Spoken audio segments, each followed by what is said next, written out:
¿Qué tal? Les voy a hablar un poquito de la vida de Jung. Aquí se puede observar eh, que, pues, él describe a su padre como débil, a su madre como si tuviese dos personalidades.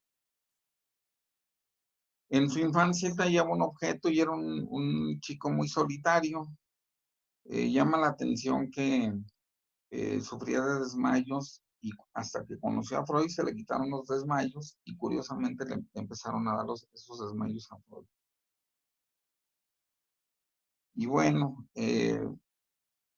su deseo de estudiar arqueología tiene que ver mucho con estudiar su propio pasado evolutivo y el interés y el énfasis sobre que sería pues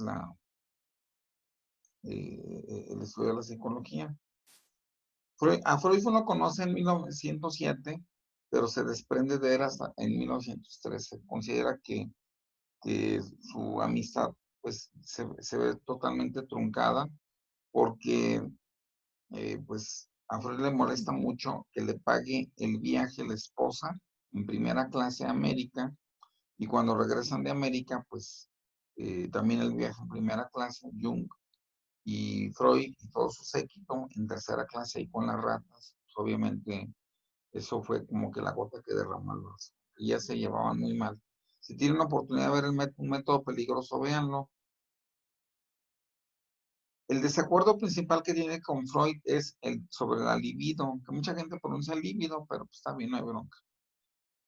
Para Jung es un concepto muy amplio que implica todos los apetitos, no nada más el apetito sexual.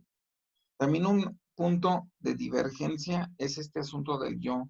Considera que el yo es mucho más amplio que el eh, concepto que tenía Freud de que el yo estaba atrapado entre el inconsciente, el ello, el super yo, y prácticamente no teníamos mucha capacidad de tomar decisiones. Para Jung sí las tenemos. Vale la pena investigar en la película Un método peligroso este asunto de si el psicólogo como parte de la terapia pues puede meterse en juegos sadomasoquistas y obviamente tener inclusive relaciones sexuales con los pacientes. Freud lo miraba esto muy mal, de hecho fue uno de los puntos, pero como ya les dije, fue la gota que derrama el vaso, es que lo mandan a la tercera clase a Freud en un barco, pero bueno, fue un punto de desacuerdo, fue uno de los grandes puntos de desacuerdo. Claro que Jung le responde, bueno, pues yo no me meto con la cuñada, pero ¿eso qué? Dice, pues es mi cuñada, es mi vida, yo sabré, pero no es mi paciente, entonces aquí estoy faltando a la ética. Eh, el mundo lo divide Jung en introvertidos y extrovertidos.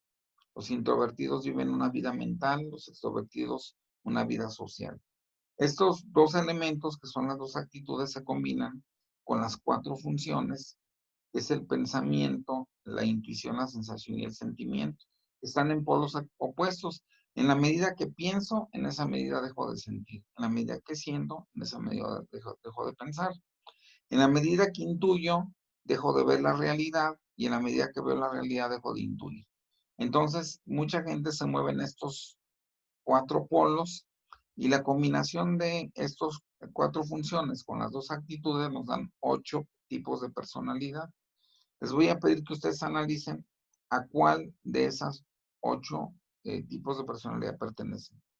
También en cuanto al inconsciente colectivo, Freud pensaba que eso no existía, que todo lo que pensamos respecto del presente, por ejemplo, el desear que una hada madrina nos proteja, o el miedo a las brujas, que en realidad eran miedos de nuestro propio pasado o deseos, de esa madre benévola que nos protegió, o de esa mujer que nos atacó en la infancia, que no tenía nada que ver con el inconsciente colectivo. Jung creía que sí, que teníamos algo que venía desde nuestro inconsciente colectivo y que nos estaba afectando. Una prueba de ello era que todos caíamos en el enamoramiento. De hecho, en inglés, enamorarse significa falling in love, o sea, caer en amor, caer en las trampas, por así decirlo, del ser amado, porque el ser amado te va a decir a todo que sí, te va a decir que eres lo máximo, que eres bello, que le agradas, y tú te crees todo eso y crees que hay alguien ideal para ti. Entonces, Jung atribuía al enamoramiento y al hecho de que todos tenemos ese potencial de enamorarnos, de que existe un inconsciente colectivo.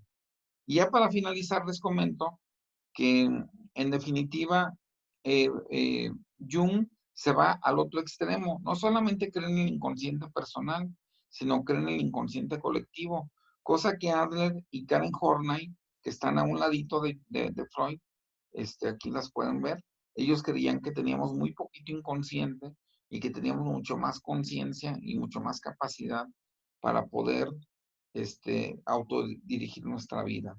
Y con esto concluimos la clase del día de hoy, que es del día 19 de junio a las 8 de la mañana. Este es un breve resumen que les rescaté para ustedes. Les mando un abrazo y por favor véanlo. Muchas gracias. Hasta pronto. Bye.